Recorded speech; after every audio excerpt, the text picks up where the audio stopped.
you again for viewing today. Salamat sa mga bago kong subscribers. So, I had a question a while ago sa isang mom nag-asking me about the situation na wala siyang milk supply, na problema siya. She did everything while she got pregnant. She was eating healthy, doing everything that she can. And then after she gave birth, problema siya sa milk supply niya. So, I want to talk about breast anatomy natin, okay? Just an indication kung if you're single right now, you're planning to get pregnant, at malalaman mo kung ano ba talaga ang preparation para maging healthy at maging prepare ka pag nandyan na si baby. So, look at this breast model that I have right now, okay? Kalimitan sa mga Asian women, sinabi ko ito before, na maliliit ang breast ng mga Asian women. Most Asian women. Pero may mga Asian women din na malalaki na rin ang mga sizes ng breast, lalo na halo-halo na ang mga lahi natin ngayon.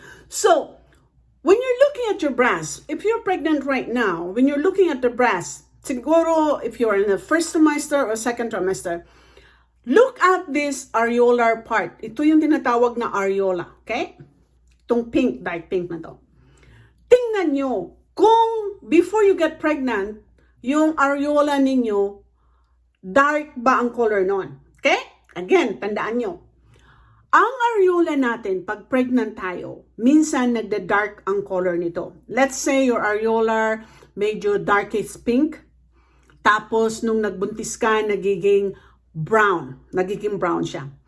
That's an indication na yan ang sabi based on research na pag ang areolar mo, area, ay nagto-turn darker color before ka naging pregnant, it's an indication that you may have good milk supply.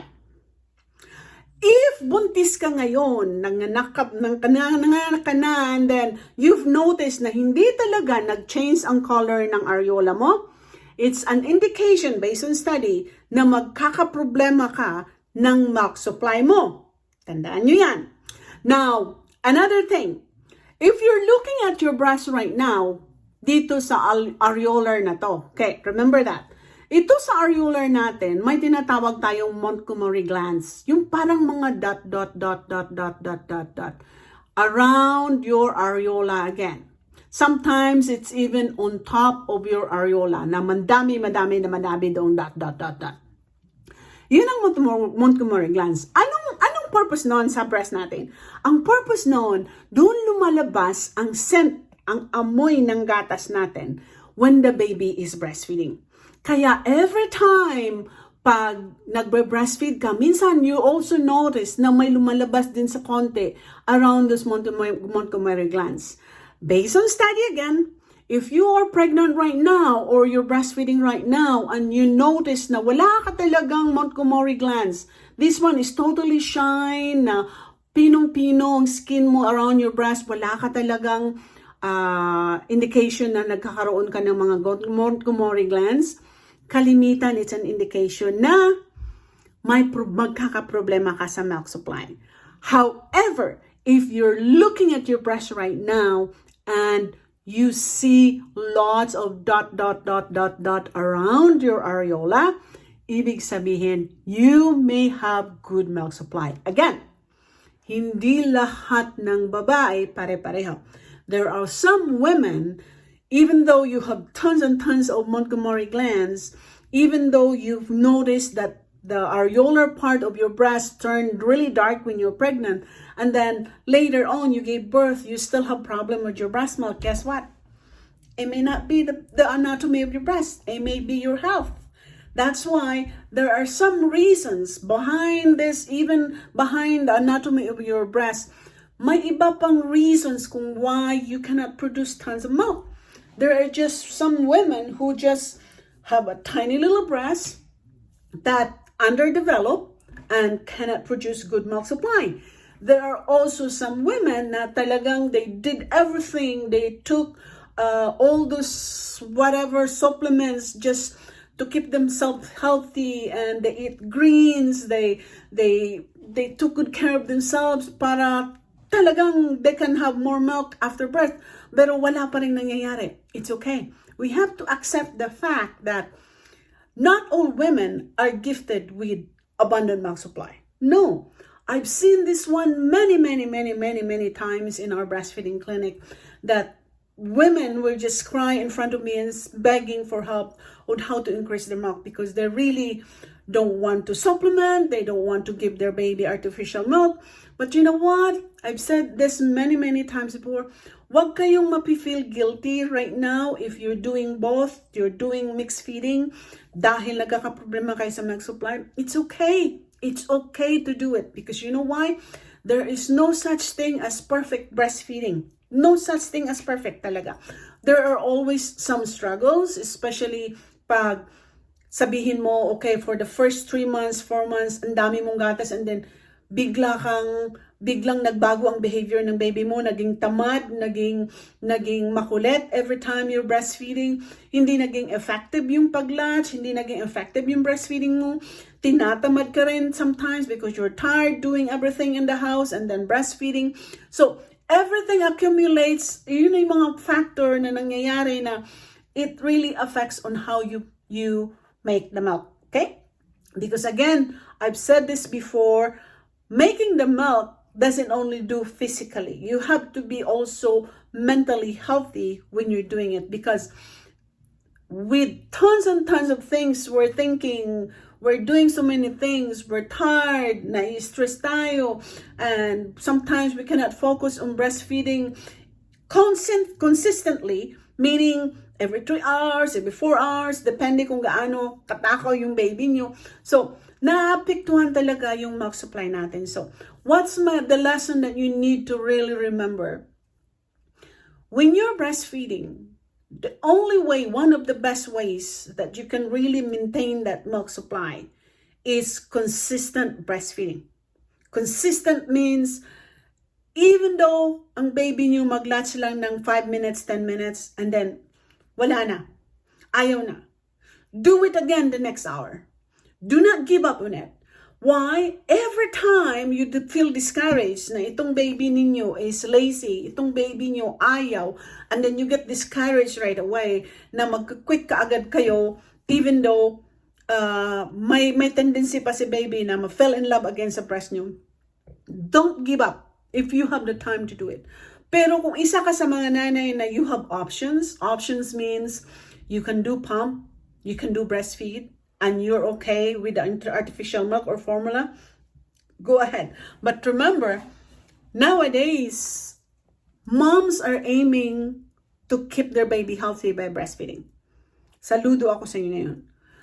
But because of the problem of low milk supply, kailangan nyo talagang maging hard working with breastfeeding. Kailangan nyo talaga if you really want to focus on it. Dahil marami akong pasyente na talagang for the first 2-3 months, consistent yung breastfeeding nila.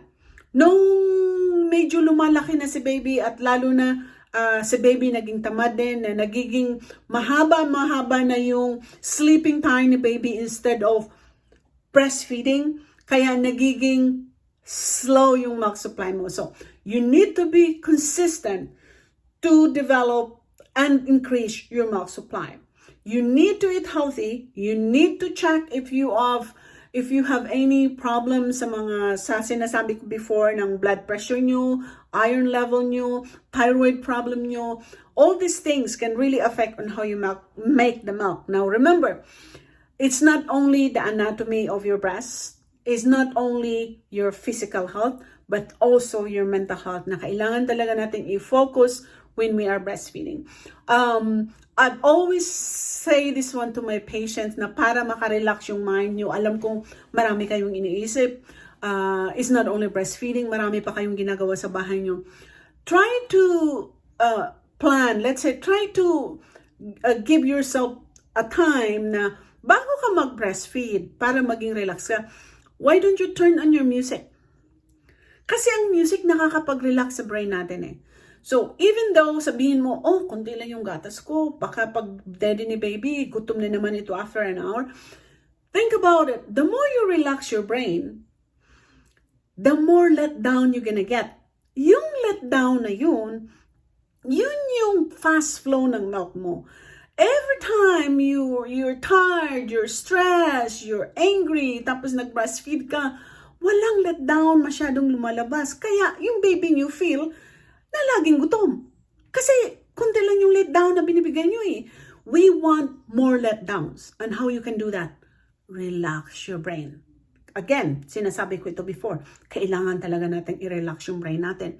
Pag hindi relax itong si brain, hindi yan magre-release ng anything hormone for you to relax, for you to get a letdown. You need to have that letdown. You need to get all those fatty milk, good flow of milk, para si baby, mahihinganyo ding mag-latch.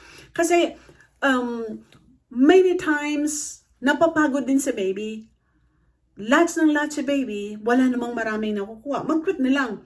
So, what you can do is try to relax, massage your breast, prepare yourself, have something to eat, something for snacks, para the minute you're breastfeeding, you're listening to music, hindi nag-girl yung stomach nyo because you're not hungry or you're not thirsty.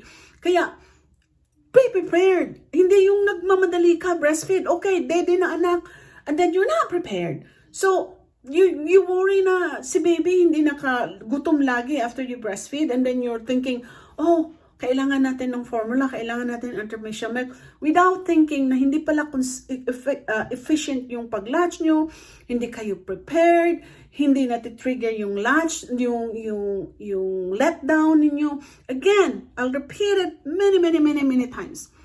A breastfeeding women who have no other medical condition, who is very healthy, will have about 4 to 17 times let down in a breastfeeding.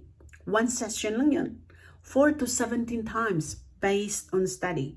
Ngayon, kung sinasabi ko, kung pagod ka, wala ka sa mood, stress ka, ang dami mong, you're breastfeeding, you have so many distractions, hindi ka nakakapag-focus, wala man lang smiling time, bonding time sa baby mo, and then you breastfeed, you find out the baby is not gaining weight, the baby is always crying, the baby is not happy with you because, again, you were not prepared. So, breastfeeding is not easy. For some women, you need to have preparation. You need to be mentally and physically prepared when you're breastfeeding, because if you don't, you'll end up of just giving more formula than your breast milk. Okay? So if you want to save money and you have the capability to increase this is what you need. So go for it, because it's very important nowadays. You can save money by doing breastfeeding. However, if you feel like you're okay with artificial milk, walang problema doon, then go ahead. I'm happy for your choice.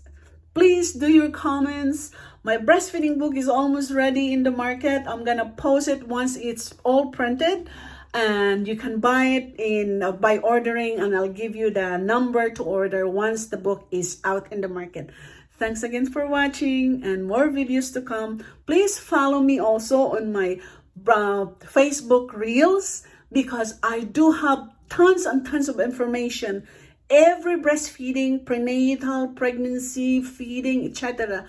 in my, follow me in my Facebook Reels, because those are very important information as well that I'm throwing out to everyone who are breastfeeding, formula feeding, etc. So please follow me in my YouTube channel as well as on my breastfeeding Reels on Facebook, because every day you have information, short information, but very valuable information that you're gonna learn. So follow me on my Reels on Facebook, Alona Forte. Bye for now.